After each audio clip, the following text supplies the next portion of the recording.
As the base you have got as under root 2, what we have understood is before locating under root 2, under root 3 will have to form under root 2, because for under root 3 the base is under root 2.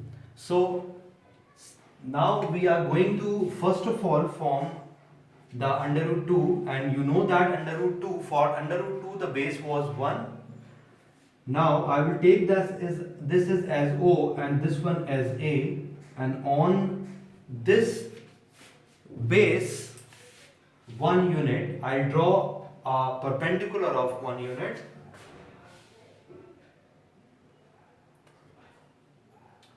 It should be perpendicular of 1 unit. Make sure that this should be a right angle triangle. And now when I join it, it will give you a right angle triangle. So OB here is under root 2. Now we have got the base under root 2 for under root 3. Now what you are going to do is, you'll have to turn your copy like this. Turn your copy like this so that this base OB will come to you straight. Okay, I cannot turn this board.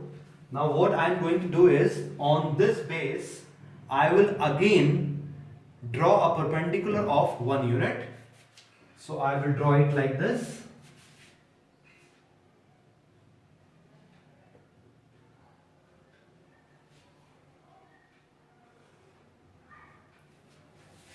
Make sure this point is C. Make sure that this is a right angle. This should be a right angle. And now I will join this OC. We will join this OC. This OC represent under root 3. What you are going to do is, you will put the compass on O as center.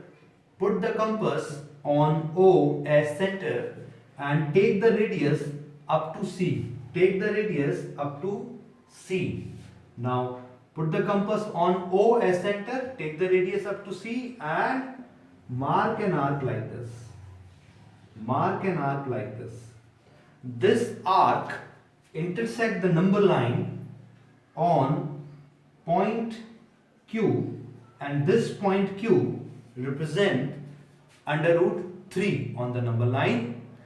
And in the previous video I told you how to locate under root 2 also. Under root 2 you'll take O as center, put the compass, take OB up to radius O up to B, and then you'll have to mark like this. This was the point Q, P, and point P represent under root 2. Now you can see this under root 2 value is coming just before 1.5, and under root 3 value is coming more than under 1.5 but less than 2. You can verify this by taking out the value of under root 2. You'll have to recall your long division method to find out the square root of any number. We'll find out the square root of 2. Okay, we'll put the decimal and we'll take the 2 pair of zeros. Now it will be divided by 1, so we'll multiply by 1 also. So 1 ones are 1. Then we'll subtract here, and then this one will be added here. It will give you 2. Now it will give you 1. Now I will put the decimal here and take out these two, put these two zeros here.